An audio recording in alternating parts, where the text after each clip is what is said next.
Gold trusted gold buyers మీరు తాకట్టు పెట్టిన బంగారాన్ని విడిపించి ఈ రోజు ఉన్న మార్కెట్ ధరకు కొనబడను.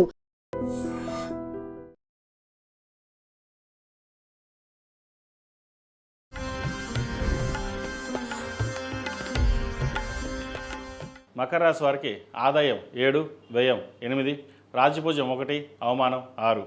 ఉత్తరాషాఢ నక్షత్రం 2, 3, 4 పాదాలు, శ్రవణ నక్షత్రం 4 పాదాలు, ధనిష్ట నక్షత్రం 1, 2 పాదాలు యందు పుట్టినవారు. అదేవిధంగా నామ నక్షత్రాన్ని బట్టి బో, జా, జీ, జూ, బే, ఖ, గా, గి అన్న అక్షరాలు గలవారు మకర రాశికి చెందినవారు. మకర రాశి వారికి ఈ సంవత్సరం చాలా అనుకూలంగా ఉందని చెప్పవచ్చు. ఈ రాశి వారికి ద్వితీయంలో రాహు, తృతీయంలో శని, 6 గురువు, అష్టమంలో కేతు ఉన్నారు. అలాగే జూన్ 2వ తేదీ నుండి అక్టోబర్ 31వ తేదీ వరకు గురువు సప్తమంలో, అక్టోబర్ 31వ తేదీ నుండి జనవరి 24 వరకు అష్టమంలో, డిసెంబర్ 5 నుండి రాహు జన్మరాశిలో, సప్తమంలో కేతు. ఈ గ్రహ స్థానాలను అనుసరించి ఈ సంవత్సరం రాశి ఫలితాలు తెలియజేయడం జరిగింది. ఈ రాశి వారికి దీర్ఘకాలిక సమస్యల నుండి పరిష్కారం అవుతుంది, ఆర్థికంగా బాగుంటుంది, వివాహ ప్రయత్నాలు చేస్తున్న వారికి అనుకూలంగా ఉంటుంది, మంచి సంబంధం కుదురుతుంది, ఉన్నత ఉద్యోగం లభిస్తుంది, నూతన గృహం కానీ స్థలం కానీ కొనుగోలు చేస్తారు, గతంలో కొనుగోలు చేసిన స్థిరచరాస్తులు విలువ పెరుగుతుంది, సామాజిక సేవా కార్యక్రమాలు పాల్గొంటారు, రాజకీయ రంగంలో ఉన్న వారికి ఒక పదవి లభిస్తుంది, వృత్తి ఉద్యోగాల పరంగా వ్యాపార పరంగా అద్భుతమైన ఫలితాలు మీరు అందుకోగలుగుతారు, మీ కృషి పట్టుదలకు తగిన గుర్తింపు లభిస్తుంది, అధికారులు మీ ప్రతిభని గుర్తిస్తారు, నలుగురిలో మీకంటూ ఒక ప్రత్యేకమైన స్థానం ఏర్పరచుకుంటారు, ఉద్యోగస్తులకు ఇంక్రిమెంట్ ప్రమోషన్ వచ్చే అవకాశం గోచరిస్తుంది. గురువు 6వ ఇంట్లో జూన్ 2 వరకు ఉంటారు కాబట్టి చెల్లించవలసిన చెల్లింపుల విషయంలో ఒత్తిడి అనేది అధికంగా ఉండే అవకాశం గోచరిస్తుంది. ఆర్థికంగా ఖర్చులు పెరుగుతాయి, పోటీతత్వం అనేది పెరుగుతుంది. గురువు కర్కాటక రాశిలో మారిన తర్వాత వృత్తిపరంగా స్థిరత్వం అనేది లభిస్తుంది, కెరీర్ పరంగా మంచి అవకాశాలు కలిసి వస్తాయి, వ్యాపార పరంగా భాగస్వామ్య వ్యాపారాలు కూడా కలిసి వస్తాయి, నూతన వ్యాపార ఒప్పందాలు కుదురుతాయి. రాహు ద్వితీయ స్థానంలో ఉన్నారు కాబట్టి ఊహించిన విధంగా ధనలాభాలు అనేవి ఏర్పడుతుంది. ఇతరులతో మాట్లాడేటప్పుడు లేదా పై అధికారులతో మాట్లాడేటప్పుడు జాగ్రత్త వహించాలి. నూతన పెట్టుబడుల విషయంలో రిస్క్ తీసుకోవద్దు. కేతు అష్టమ స్థానంలో ఉండడం వల్ల ఆరోగ్య సమస్యలు వచ్చే అవకాశం గోచరిస్తోంది. స్కిన్ ఎలర్జీ, అసిడిటీ, ఉబ్బసం, థైరాయిడ్ వల్ల కొన్ని ఇబ్బందులు పడే అవకాశం గోచరిస్తోంది. సెల్ఫ్ డ్రైవింగ్ విషయంలో కూడా ప్రయాణాల విషయంలో జాగ్రత్తగా ఉండాలి. వివాహ ప్రయత్నాలు కలిసి వస్తాయి. జూన్ 2వ తేదీ నుండి అక్టోబర్ 31వ తేదీ వరకు గురువు అనుకూలంగా ఉంటారు కాబట్టి ఈ సమయంలో వివాహ ప్రయత్నాలు అనేది చక్కగా ఫలించే దశగా గ్రహగతులు గోచరిస్తోంది. వృత్తిపరంగా కుటుంబ పరంగానే కాక వృత్తి ఉద్యోగాల పరంగా కూడా ప్రధానమైన సమస్యలు తగ్గుముఖమవుతాయి. కొద్దిగా మానసిక ప్రశాంతత లోపిస్తుంది, ఒత్తిడి పెరుగుతుంది, నూతన వ్యాపార ప్రయత్నాలు ఇబ్బందులు ఎక్కువగా ఉంటాయి, వృధా ఖర్చులు పెరుగుతాయి, ఆదాయానికి ఖర్చులకి పొంతన ఉండదు, మార్కెటింగ్ ఉద్యోగస్తులకు మానసిక శారీరక శ్రమ తప్పదు, రైతులకు శ్రమ ఎక్కువగా ఉన్నప్పటికీ ఆ శ్రమకు తగిన ఫలితం లభిస్తుంది.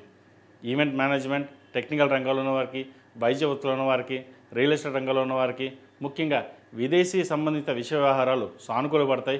సినీ కళారంగాల్లో ఉన్నవారికి కొంత ఇబ్బంది తప్పదు. ఎవరికైనా మాట ఇస్తే తిరిగి తీసుకోవడం కుదరదు కాబట్టి మాట ఇచ్చేటప్పుడు ఆలోచించాలి. ఉద్యోగస్తులకు విదేశీయానం చేసే అవకాశం గోచరిస్తుంది. అనవసరమైన విషయాలకు కలవరపడుతుంటారు, వాటి వల్ల జాగ్రత్త వహించండి. సాఫ్ట్వేర్ రంగంలో వారికి, మెకానికల్ రంగంలో వారికి, వైద్య వృత్తిలో ఉన్న వారికి, హోటల్ వ్యాపారస్తులకు, మీడియా రంగంలో ఉన్న వారికి మంచి అవకాశాలు కలిసి వస్తాయి. కాలం అనుకూలంగా ఉంది. డిసెంబర్ 5 నుండి జన్మరాశిలో రాహు సంచారం, సప్తంలో కేతు సంచారం వల్ల జీవిత భాగస్వామితోటి చిన్నపాటి మనస్పర్ధలు ఉండే అవకాశం లేకపోలేదు. అదేవిధంగా ఖర్చుల విషయంలో కూడా జాగ్రత్త వహించాలి. ఫిక్స్డ్ డిపాజిట్ చేస్తారు, బంగారు ఆభరణాలు కొనుగోలు చేస్తారు, అప్పులు ఇవ్వడం కలిసి రాదు, అప్పులు తీసుకోవడం ఇవ్వడం కలిసి రాదు. విదేశాల్లో స్థిరపడాలనుకునే వారికి, ఉద్యోగరీత్యా విదేశాలకు వెళ్ళాలనుకునే వారికి అనుకూలంగా ఉందని చెప్పచ్చు. చక్కగా విదేశీ ప్రయత్నాలు ప్రారంభించండి.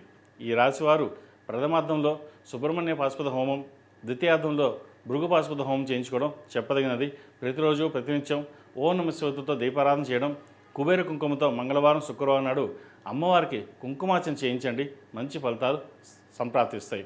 ఎన్ని కష్టాలు వచ్చినా మీరు అధిగమించి మంచి అభివృద్ధి పదంలోకి ముందుకు సాగుతారు. ఈ రాశిలో జన్మించిన విద్యార్థులకు కాలం అనుకూలంగా అని చెప్పచ్చు. కేతు అష్టమంలో ఉండడం వల్ల విద్యాపరంగా పరిశోధన సంబంధించిన రంగాల్లో మరియు టెక్నికల్ రంగాలకు సంబంధించిన చదువులో బాగా రాణించగలుగుతారు. అత్యున్నత సాంకేతిక విద్య అభ్యసించడానికి అవకాశాలు కలిసి వస్తాయి. H1B గ్రీన్ కార్డ్ కోసం ప్రయత్నం చేస్తున్న వారికి అనుకూలంగా ఉంది. విదేశాలలో చదువుకుని పార్ట్ టైం ఉద్యోగం చేసే వారికి కలిసి వస్తుంది. మీరు ఎంత కష్టపడితే అంత ఫలితం వస్తుంది. ఉద్యోగస్తులకు స్థానచలనం అనేది ఏర్పడే అవకాశం కూడా లేకపోలేదు. సప్తమ స్థానంలో ఉన్న గురువు గోచారీత్యా సప్తమ స్థానంలో గురువు అష్టమంలోకి మారడం వలన దూర ప్రాంత ప్రయాణాలు, విదేశీ ప్రయాణాలు కలిసి వస్తాయి. ఇంకా స్త్రీలకు ప్రత్యేకం. ఈ రాశిలో జన్మించిన స్త్రీలకు ఈ సంవత్సరం చాలా అనుకూలంగా ఉంది. ఆర్థిక స్థితి మెరుగుపడుతుంది. ఉన్నత విద్యాయోగం ఉంది. H1B గ్రీన్ కార్డు లభించే అవకాశం ఉంది. సాఫ్ట్వేర్ రంగంలో ఉన్న వారికి విదేశీ యానం అవకాశం గోచరిస్తుంది. సంతాన పురోగతి కొంత ఇబ్బందికరంగా ఉంటుంది. జీవిత భాగస్వామితోటి కొన్ని సందర్భాల్లో విభేదించే అవకాశం కూడా లేకపోలేదు. గైనిక్ సంబంధించి చర్మ సంబంధమైన అదేవిధంగా థైరాయిడ్ సంబంధించిన విషయ వ్యవహారాల్లో ఇబ్బంది పెడతాయి. కుటుంబ పరంగా కొన్ని బరువు బాధ్యతలన్నింటినీ సక్రమంగా నిర్వర్తిస్తారు. మెడికల్, సైన్స్, మేనేజ్మెంట్ కోర్సులు ఎక్కువగా ఆసక్తి చూపుతారు.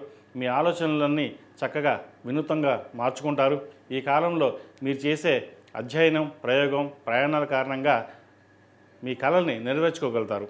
మీకు రావాల్సిన స్థిరచరాస్తులు కోర్టు ద్వారా లభిస్తుంది. వ్యాపారాల్లో లాభాలు ఆశాజనకంగా ఉంటాయి. ఆర్థిక పరంగా, కుటుంబ పరంగా పురోగతి ఉంటుంది. మీ మాటకు, చేతకు విలువ పెరుగుతుంది. చిన్న చిన్న వ్యాపారాలు చేసేవారికి, బొటిక్స్ నడిపేవారికి, embroidery, fashion designing, beauty parlour నడిపేవారికి, కాస్మెటిక్స్ నడిపేవారికి ఈ సంవత్సరం బాగా కలిసి వస్తుంది. కొత్త ఆలోచనలు, నిర్ణయాలను కార్యరూపంలో పెడితే సత్ఫలితాలను ఇస్తాయి. ఉద్యోగం మారడానికి చేసే ప్రయత్నాలు కలిసి వస్తాయి. రాజకీయ రంగంలో ఉన్న వారికి ఉన్నత పదవి లభిస్తుంది. స్వగృహం కళ అనేది నెరవేరుతుంది. సెల్ఫ్ డ్రైవింగ్ విషయంలో జాగ్రత్త వహించాలి. ఈ రాశివారు ప్రతిరోజు ప్రతినిత్యం దుర్గా స్తోత్రం పఠించడం, ప్రతి మంగళవారం నాడు, శుక్రవారం నాడు అమ్మవారికి కుబేర కుంకుమతో పూజ చేయడం చెప్పదగిన సూచన. సంవత్సర ప్రథమార్థంలో అంగారక పాశుపత హోమం చేయించడం, ద్వితీయార్థంలో సుబ్రహ్మణ్య పాశుపత హోమం చేయించడం చెప్పదగిన సూచన. మొత్తం మీద ఈ రాశి వారికి అనుకూలమైన ఫలితాలు ఎక్కువగా గోచరిస్తోంది.